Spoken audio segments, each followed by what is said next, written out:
local hospital, where we diagnosed her, operated on her, treated her with some chemotherapy, and she's cancer-free. She's clear, she's cured. Great. How many teams were involved in treating Mrs. Smith's cancer, do you think?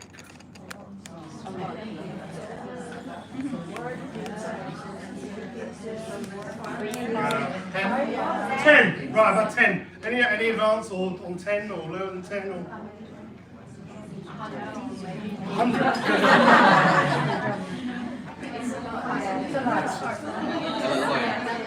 You can't. You haven't got all after me. You can't sit here and kind of count them all up. I can see it. You can see you all on your fingers. Shall I try and have a go? I'll try and have a go. I wrote this down. I tried to write this down this morning, so I'll have a go. You guys, you all tell me if I'm right or not. So, 1. Firstly, she was picked up by the screening recall team who asked her to come for her routine mammography. 2. She went to a mammography suite, which is a mobile unit run by some radiographers. 3. She was then her scans were read by a radiologist who diagnosed the fact that she may have a suspicious lump. She was then asked to have an appointment arranged by the outpatient booking team to come and see the breast clinic. When she arrived at the breast clinic, she met the outpatient team with the local receptionists, the HCAs and everybody who showed her around. Of course, she was on a cancer pathway, so she was having to be monitored by the cancer waiting time team, who made sure that she had everything done on time. She then had more scans, more biopsies, all done by the fabulous imaging team, the radiographers, the radiologists. And she then had to meet a member of the breast cancer specialist nurse team who was there to help her through the process and give the diagnosis. She of course met the surgical team who would be in charge of giving her the diagnosis and then doing any subsequent operations. Of course she had a biopsy, so the pathology team would have had to receive the biopsy, the pathology lab team cut it up, and then the pathologist medical team looked down the microscope and gave the diagnosis. She then would have gone to an MDT, multidisciplinary team, who discussed her treatment, her diagnosis, and the best course of action. So the decision was then made to go for surgery. So she was then handed over to the surgical booking team, who were in charge of booking appointments in theatres. But before she goes there, she needs to go to the pre-op team. So pre-op team have a look at her, make sure she's okay for surgery. They of course have got a digital system. That digital system needs to be maintained and run and serviced by the digital infrastructure team. She sees pre-assessment, she's then handed over to the admissions team. The admissions team makes sure that she arrives on time, she's properly prepped for surgery, she's not eating or drinking, and she can be passed to the theatre team. Now, who works in theatres in this room? There's a few of you, aren't there? So there's lots of different teams in theatres, aren't there? There's the theatre team, there's the porter team, there's the recovery team, there's the anaesthetic team. For the sake of this purpose, I'll treat them all as one team, but there are many teams in that team. And we're just in the theatre stage at the moment. Of course, actually, the theatre team that day are not a full team because someone's off sick. So they need a bank member of staff. So of course you need a temporary staffing team to help provide that person. Handed over to the recovery team, handed over to the ward team. Before she goes home, she needs some drugs. So she's drugs for the pharmacy team. She's then handed over to the cancer booking team who need to arrange an appointment for cancer treatment. She comes in and sees the oncology team who give her further treatment advice and guidance, help prepare the drugs. The pharmacy team again are there, and then she goes and sees the chemotherapy team. The chemotherapy team based in the chemotherapy suite with the nursing team who look after. She's using quite dangerous drugs. These don't come out of bottles or on the back of a pharmacist.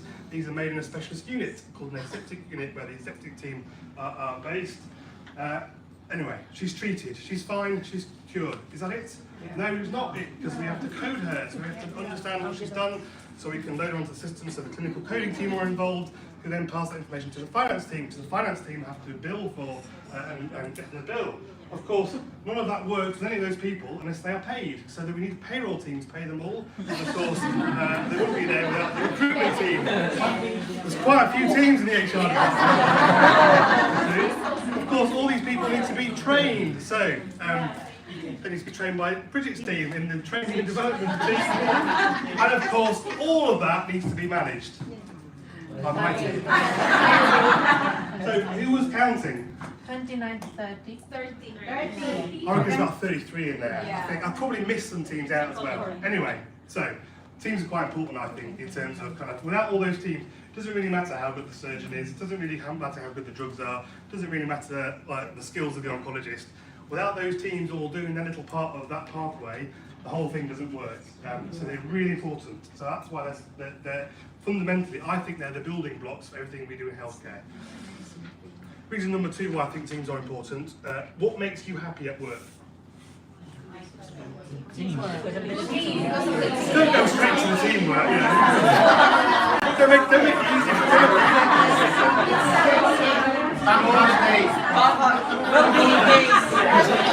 Salary days. More well-being days. Exactly.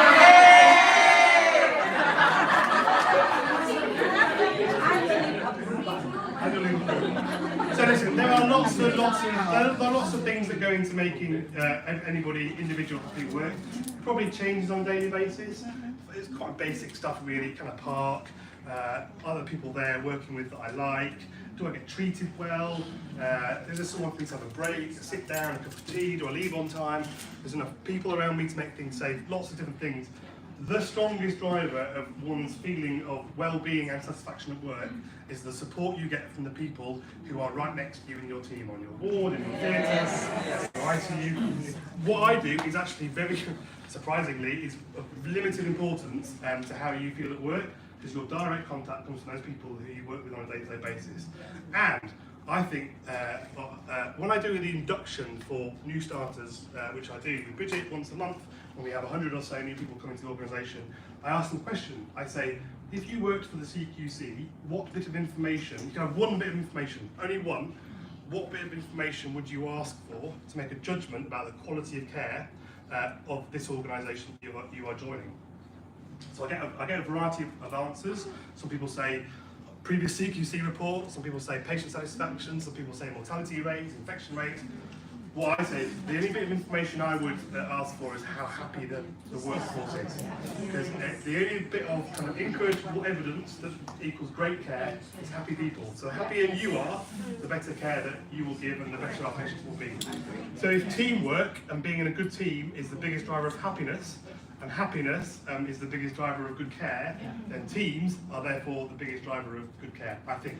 Yes. And then the third bit, I'll give you some evidence as to why I think it's really, the evidence linking teamwork to better outcomes is incontrovertible. So better teams, actually there's lots of academic study around teamwork and what makes good teams. I think it started in about 1890 with a guy called Max Mingelman, who studied basically people in agriculture pulling ropes, and he worked out that if you got 7 people pulling ropes as a team, they would be able to pull much more than they did if they were doing 7 individual kind of pulls on ropes. All the way to a guy called Michael West, who wrote a textbook on teamwork in healthcare, some very, very clear example that 5% increase in the workforce feeling like they're a part of a real team equals a 3.3% drop in mortality. And there are loads of other stats around that you can pick and choose. So teams are important, I think. 1, because they're the building blocks of what we do. 2, better teams equals better patient care. And 3, the research backs it up and makes it kind of incontrovertible. So that's why I think, that's my pitch to you as to why I think I've been given the most important thing to talk about this afternoon, which is great.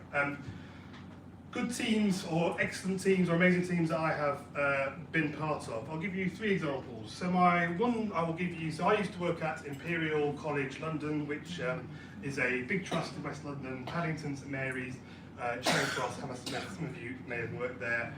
I was there about 12 years ago working at one of the teams I used to manage was the bariatric surgical team. So those of you who don't know, bariatric surgery is weight loss surgery. So gastric sleeves, gastric bypasses for people who are heavily obese. So at the time it was quite a very new team. I had 1 surgeon. It was quite a diverse set of people. We had a psychologist who used to, a lot of this is kind of, there's a lot of psychology involved in the people's body shapes and their desire to eat and what surgery might do. Actually, the clinical lead was not a surgeon, it was a diabetes consultant, so a physician, because bariatric surgery is probably the most effective thing you can do for controlling diabetes if you are morbidly obese. Specialist nurses, surgeon obviously anaesthetist. It was quite a small team, but we were a really good team. And one day, the clinical lead wandered into my office and said, Neil, have you seen this thing in the paper? We've seen the Northern Ireland government has put out a request for a provider to come over and provide bariatric surgery for the people of Northern Ireland. And I was like, well, that's quite interesting. Thank you for letting me know, but we're in London, they're in Northern Ireland. He said, well, we could go and do that. I said, well, again, we're in London, they're in Northern Ireland. There's this sea in the middle a bit, it's kind of not a quick journey, so it feels practically impossible for us to do that. We've got quite a few of our own patients to treat. And eventually we had the conversation, the discussion around why would we want to do this? So it was an opportunity for us to bring in additional money to fund and grow the service. It was an opportunity to expand our skills and do something a bit more innovative. But it also was a programme of work that was extremely challenging to do. So how do you get kind of, you're kind of 500 miles away, how can you do this surgery on the people of Belfast from London? So actually we did work as a team. We all had different ideas about how we might do this. We eventually decided that once a month on a Saturday we would all fly over to Belfast. We would run a really busy clinic where we would see everybody would have everything on one time. They would have their all the checks you need to do, all their medicals, the anaesthetist would assess them, they'd do a pre-assessment, everything we would do, and then we flew them over to London. And we're like, we can fly them over to London, we can do the surgery, but what happens after the surgery? You can't, they can't just kind of, it's not like someone can pick them up and drive them home and they're home kind of in 2 hours later, and if they've got a problem, they can pop down to A&E in 2 hours. How do you logistically manage kind of, we can't keep them in hospital for a week and look after them because we discharge after 1 or 2 days usually. Anyway, so we eventually came up with the idea that we hired a hotel and we would operate on them, we would recover them for 2 days in hospital, we would then put them in a hotel for 3 days, and the nursing team and the medical team would go in once a day for 3 days, check they were okay, check they were safe to fly, and they would fly home. So we eventually operated on 200 people from Belfast in London. It was a great experience, we did it in a really creative way. And we also actually brought in quite a lot of money for the organisation, which we invested actually in quite a few more developments for the trust. So there's an example of when you've got a team actually that can think in a really creative way and problem solve solutions that they deliver, you can actually do something that actually is not normal in terms of our day-to-day work, and do something a bit more interesting, I guess, in terms of how I would describe it. The second team I want to draw attention to, that I've not been part of, but I've observed, is the critical care team in this organisation, of which there are some members in the audience, aren't they? Stick your hands up. All hanging out on this table over here. So listen, I think it is really difficult for me to make a judgment about what the impact of the pandemic has been on a variety of different teams in this organisation, because everybody has been affected in different ways. So it's not correct to say that some people have been affected more than others, because actually we've all been impacted in quite a significant way and had to deal with a degree of changes. But the critical care team had quite an intense experience over the 2 years. The first wave, I think, was from my personal observation, was disruptive in terms of learning new things to do, how to treat a new disease. We moved you into the acute medical unit, entirely different location, super busy. I think the second wave in January was a different set of challenges, because mortality was extremely high. Dealing with, when you work in an environment where your day-to-day job is usually making people better, and your day-to-day job becomes managing people's death, that's quite a difficult thing to go through. So the critical care team came out. If you measure the well-being and the happiness of the critical care team, it is higher after COVID than it was pre-COVID. So they've been through that experience and they've come out as a happier team, which is pretty incredible when you think about it. I've got my views as to why that's happened. You might want to share your views, my brother and others, kind of afterwards. I think it largely comes down to leadership, largely comes down to support, largely comes down to communication and how that process was managed. But I think that is a top example of an amazing team and the definition of kind of what goes into great teamwork. My third example, and I'm going to hurry up because I realise we're running out of time, is I used to run sexual health services as part of Guy's and Thomas's Hospital. So this was again about 10 years ago. We were lucky enough to be given a load of money to move the sexual health clinic out of Guy's Hospital and into a high street location. I don't know if any of you know Southwark, but we were in the middle of Southwark in London, under Blackfriars Bridge. We built a high street sexual health clinic. It's really important to move sexual health services, I think, out of hospitals onto high street, because the people you're trying to, these people aren't, you want people to come to you with their symptoms, and coming into hospital, particularly as a young person, so this is largely a young person's disease, is, it's a bit of a drag having to trips in the hospital and queue outside a sexual health clinic. Actually, if you can go on the high street, next to the coffee, next to the pub, we are going to pick some more people up. We also had a really big issue at that time in those parts of London with really high transmission rates for sexual health, really high HIV population in that part of London. Lambeth at the time had some really, I think probably the highest teenage pregnancy rates in Europe.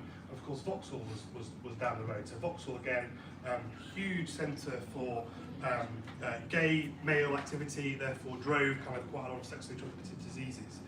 So one of the issues we had, we've got this great new facility.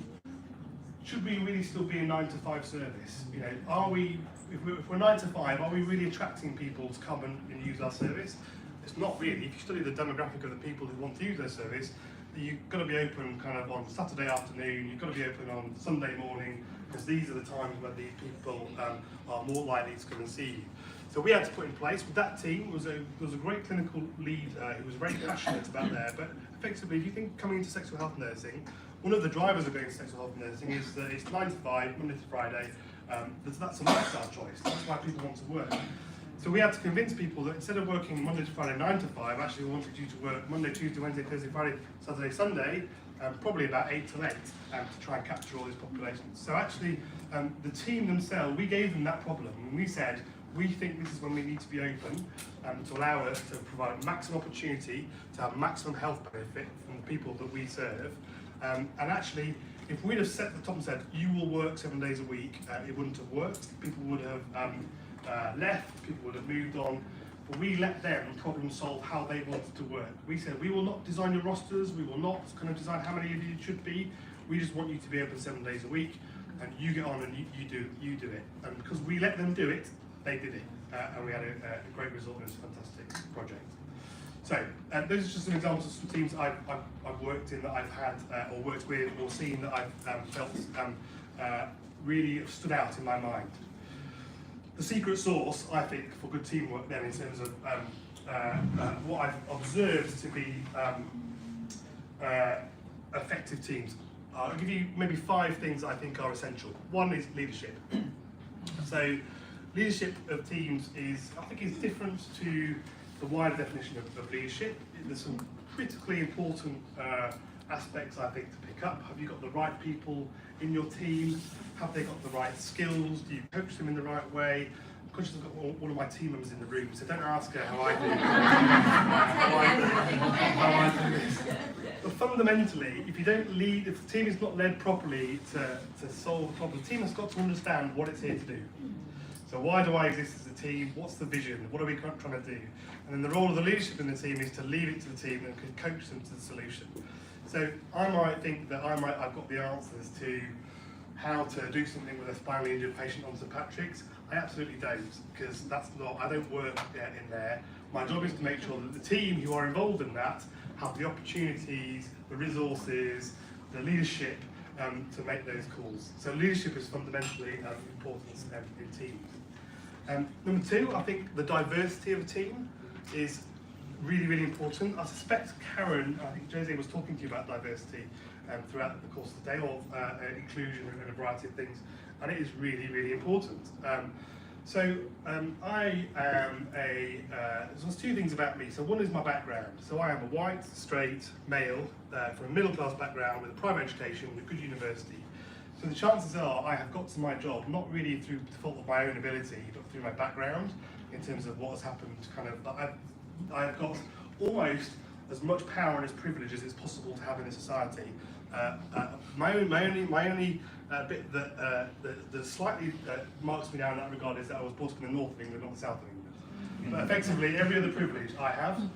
So if I recruit and I work with people who look like me, have my background, and my privileges, it is probably likely that I'm going to think like me, think with my ideas and my privileges. My breadth of experience is my breadth of experience. It's quite narrow, actually. If I don't work with lots of other people who have got different experiences, different backgrounds, different cultures, different ages, different genders, different races, then it is unlikely that I'm going to get to the right answer about how to do stuff. We will get something called conformity. So conformity happens when people of a similar mindset, similar background come together, and you get groupthink and they all think the same. I also, as a personality, I've got some personality traits that kind of, if everybody had my personality trait, we'd have a big problem. So despite the fact of my job, when I am legally responsible for everything in the organisation, I've actually got quite a, excuse me, I'm quite risk averse. I tolerate risk quite highly. So my natural personality is to take risk. I don't need other people around me who also like to take risk, because if we all take risk, we're going to do something silly, and we're going to take too much risk. So I kind of need people around me that also, I am a creative thinker, so I like to think of ideas. I generate ideas. It drives my team nuts. I sit there and I think of things. Also, the consequence of that is that when I do that, I get bored quite easily. So I think of an idea. I think it's quite interesting, but then I get bored of it and I move on. So I've got quite a short attention span. So again, if I recruit people all like that as part of kind of what I do, I will have a poor team as part of the team that I work in, and we will just have agreement. Whereas actually, in a team, conflict is good, disagreement is good. Unless you have disagreement, you won't make difficult decisions. Disagreement is good, being disagreeable is bad. Anyway, my third point is hierarchy, really.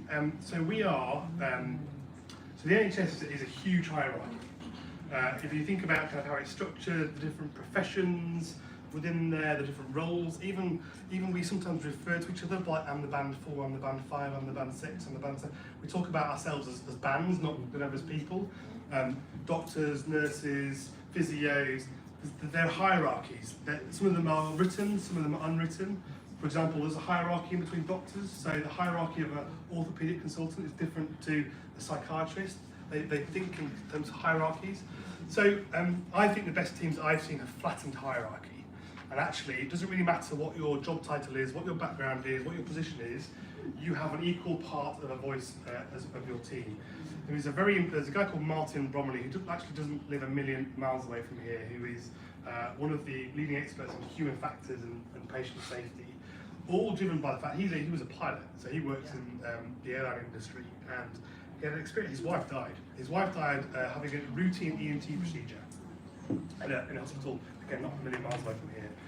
And she died effectively having a routine procedure with a routine complication that could have been easily solved.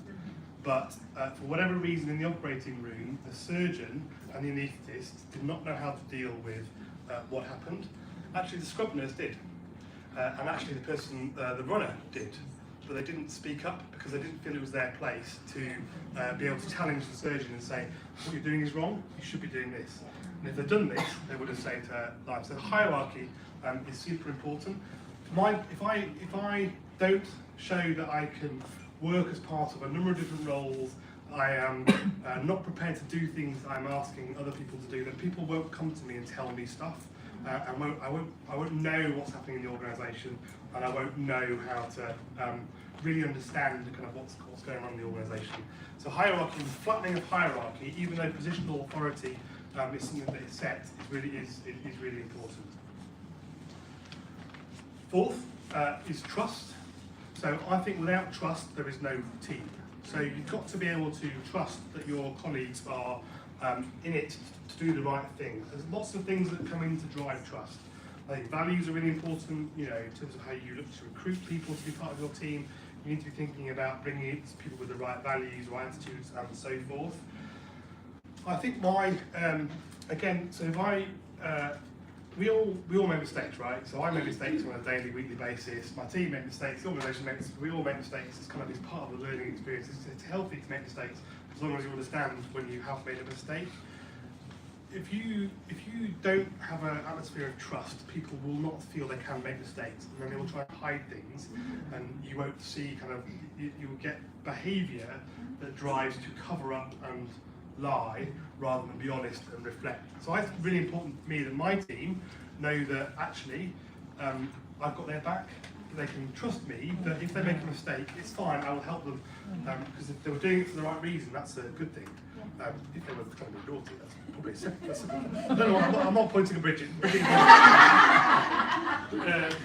Bridget is never naughty. But the trust thing is so important, and without those things, when I've seen teams break down, is they've lost trust in each other, and once that goes, you can't really get it back. So trust is really important. And my last special ingredient for the special sauce of a good teamwork is communication, really.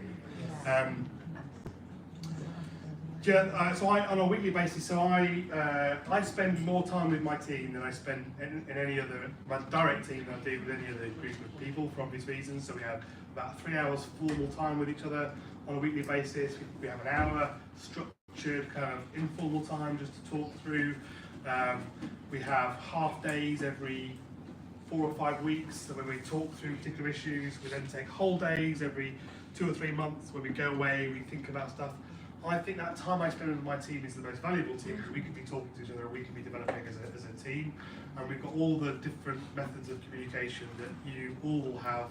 You know, if I'm honest, the entire trust is run on WhatsApp groups, and and that's how the NHS has functioned, kind of particularly over the pandemic. But actually, how we communicate. So how can we ask teams to do the right thing if we don't tell them and work with them to understand what they have to do? So the communication of that and what we want from you as teams is really important.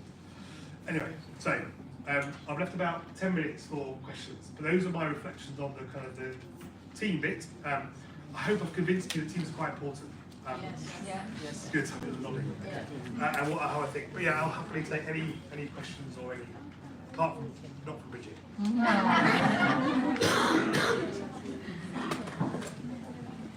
Any questions from the audience?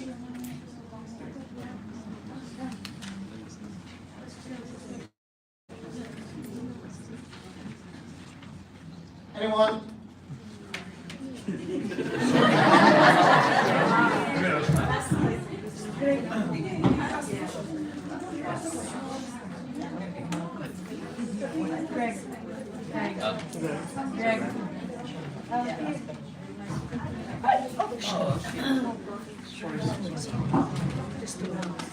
Hi Neil.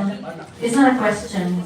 I think I just want to say how grateful we are for having you as a leader. As you mentioned, I think the reason why Neil can attest to how ITU worked hard is because he was there. I was turning the patient with Neil while we were washing the patient.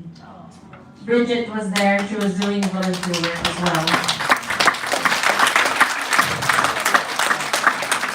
And I think we wouldn't have survived the pandemic without your leadership, without your support. Visible leadership with those 2 years were so important, and you were there with us. And from the ITU team, and I'm sure from the rest of the hospital, we would like to say thank you, and for all, and having Filipinos as well who were badly affected. We have 1 death from a staff member. It was so hard. It was my shift as well. So it was so hard controlling your emotions, seeing all these deaths, seeing your co-workers getting ill, separating your personal sort of feelings from what's happening around you. It was very hard and challenging, and we survived it all because of you, your leadership and your support with Bridget, Karen, and everyone in the higher management team. Thank you. I just want to say that one. I was just telling these new young generations today that you were just helping me a few months ago, or I can't remember what the date was, cleaning theater. You were with me mopping the floor, cleaning all the equipments and everything. And then they said, Chief Executive do that? They don't do that in other hospitals, they said. So I said, yes, he was. He did it once. What I thought you were going to say is that you help us by sitting up late at night eating all our food.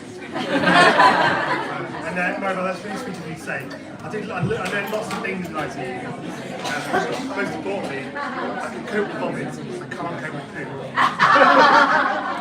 I didn't say That's like, some of those experiences scarred me. Hello, Neil. I think I just want to let everybody know, over a year ago, Neil came to the board. It was pandemic. We were on our knees. We were crying. We haven't got any break. We were working like 13 to 14 hours. I was so angry, right, Neil? With Karen Bonner. Karen Bonner was there as well. And Neil asked me, how are you? I'm fed up, I'm giving up, I want to go, I want to leave, but I can't. Because I have my team with me, looking at me. I need to be brave, I need to be tough. That was the day that Neil looked at me. He didn't say anything, he just went.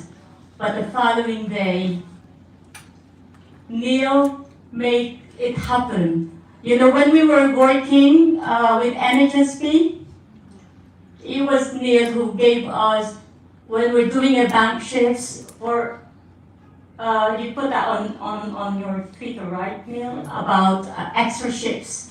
For every extra shifts that we did, we were paid like double. And I think over the time for Christmas period up to March 2021, 2020, we got a good amount of money from NHSP, and that's because of Neil. Is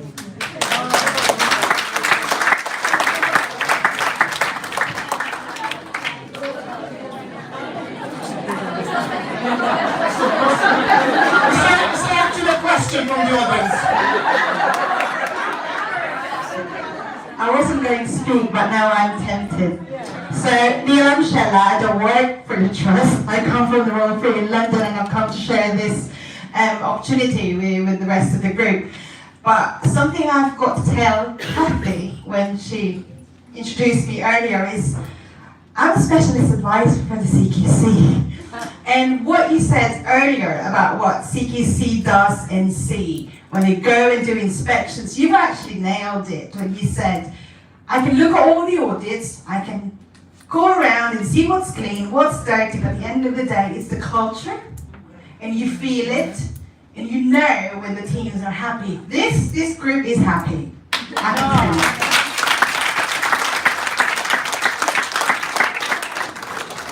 you. Okay, one more for praise.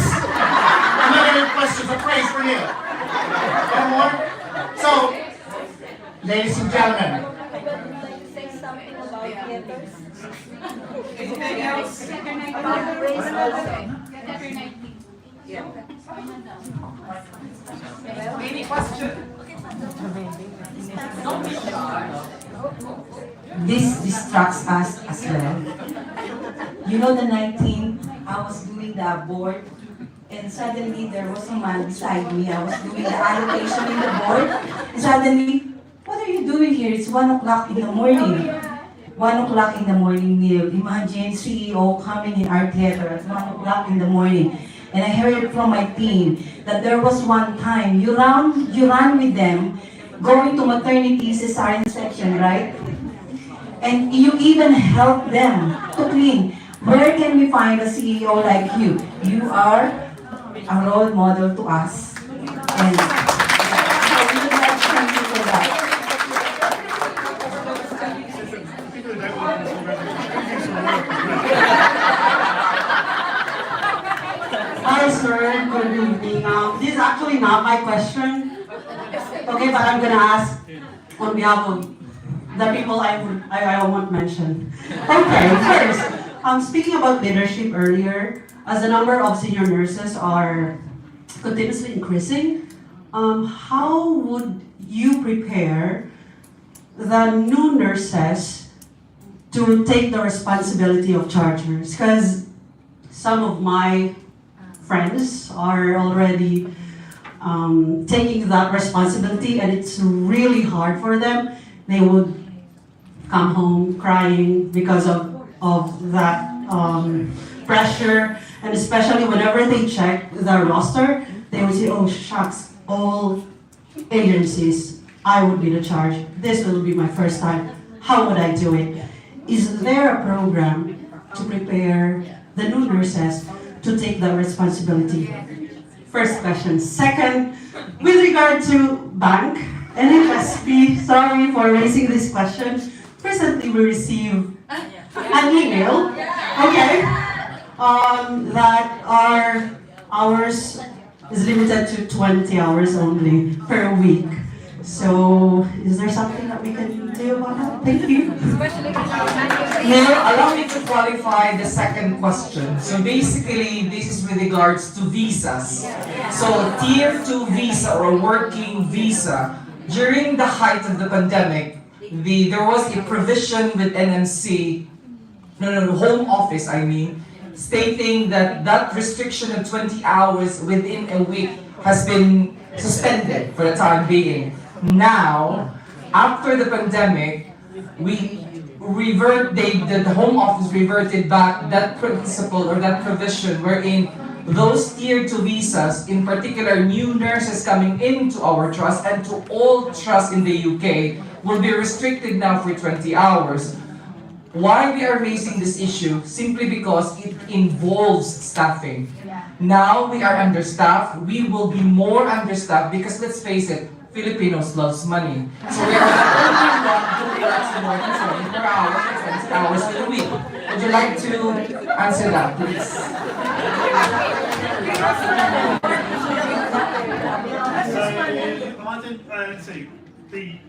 I'm assuming, I'll take the second part of the question. I wasn't aware that was in place. I suspect that's Home Office stuff. So, which is incredibly difficult for us to influence. In fact, we've learned actually almost. But we will take away and think about it in terms of, is there a potential creative way around it that we can think about? So we'll have a chat. I can't answer that question now because I wasn't aware of it. So, unless you want to. No, I think it's about, so yes, it will be Home Office. There are a couple of national organisations that At the trust we have little or no influence. One is the Home Office, one is HMRC.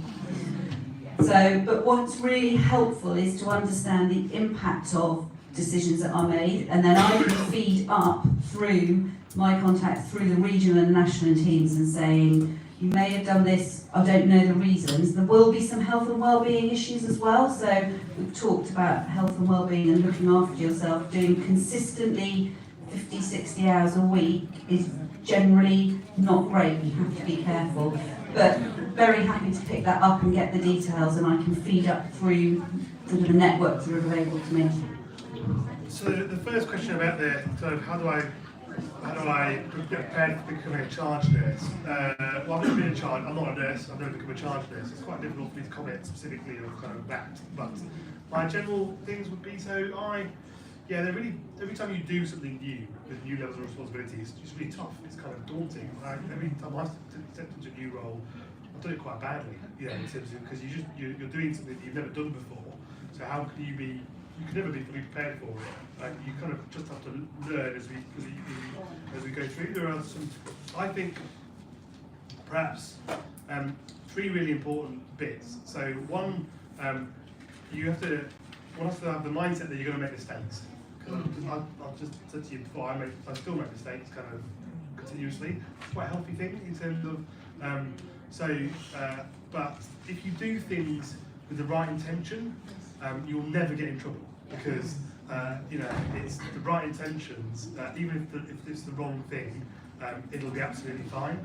So and we've got your back in that regard in terms of if you're making decisions that turn out to be the wrong decision, but you're making the right intentions, they're the right decisions. If that even makes sense, if you can kind of. 2, your peer network, your colleagues, your support, your substantive sister. These are really important for helping you along, and you should. If you're not getting someone to speak to and to help you digest and talk about this sort of stuff, then you should be asking for that and demanding that from your your management structure and your leadership structure. And I'm sure you all know each other. There's working on a ward, you've got 4 of the wards probably within a 20-yard kind of radius. Actually, that's your support network as well, particularly actually out of hours, weekends, and so forth. And lastly, your team, how you lead your team. Most people will be absolutely fine with some positive, telling people they've done a good job and asking how they are probably the 2 most important things I would suggest. If you remember to do that with your team, then they will do actually more things than probably you think they will for you. People are 4 times more likely to respond to positive reinforcement of doing something well rather than being told off to do something not well. So if you remember that as a kind of rule of thumb, if you're giving people positive motivation, they'll generally do more things. These are just some generic bits that are. I think actually there are certain steps up in life. With doctors, we often talk about a step between kind of trainee to consultant is quite a huge kind of step. I think from senior band 6 through to kind of being in charge of a ward, it's also quite a big step. And I would be having conversations with Wes Mitchell. Just to add to that, I think we also have run a Band 6 development program, but I'm sure Jose, who is our Associate Chief Transport Workforce, will be working with education and Bridget about the development program leadership to prepare you as well. And we're always here to, for us to, It's human nature. So people, I never get cross when people get upset or they get kind of worried because it shows they care. It's people who don't get upset or worried that worry me. Right, so I'm going to finish. There's a couple more things. So listen. So I want to say thank you to one more team, which is Team KALINGA, because I think you've done an amazing job in terms of.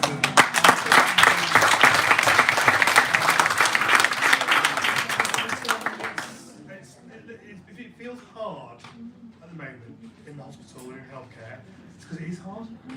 I've not known a tougher time to be working in health and care. The patients are really sick. We've not got quite enough people. We've certainly not got enough space. And expectations are really tough. And there's lots of other stuff happening in the world. Our energy bills are all rising and all that kind of stuff. It feels tough because it is tough. When it is like this, and it will get better, the team stuff can often be the first thing that kind of goes. Well, actually, it's the most important bit. The time you spend together in your teams is time that you think is a bit discretionary, that you'll do if you've got the time, and if you get too busy, you'll stop doing it. The reverse is true. When you're too busy, it's more important when you have the team time. So I'll just leave you with that message. And one more thing, I need a selfie. Yeah. I'm gonna go 1, 2, 3, and I'm gonna shout wave of hands, and you're gonna shout teamwork. Ready? Yeah. Well, my arms aren't long. Do you know what? If you're not all in it, don't be cross. 1, 2, 3, teamwork!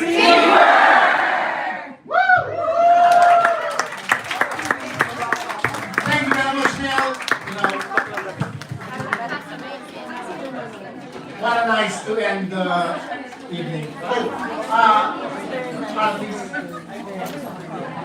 you very much.